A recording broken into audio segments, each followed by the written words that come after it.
உமக்கு சிங்காசனம் அமைத்திட உம்மை துதிக்கின்றோமே இயேசுவே. பரிசுத்த அலங்காரத்துடனே உம்மை துதிக்கின்றோமே. எங்கள் மத்தியிலே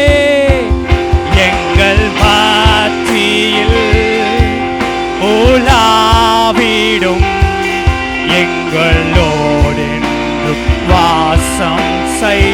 அவரை பார்த்து சொல்லுங்க, எங்களோடு உலாவிடும், எங்கள் மத்தியில் உலாவிடும் எங்களோடு வாசம், எங்கள் மத்தியிலே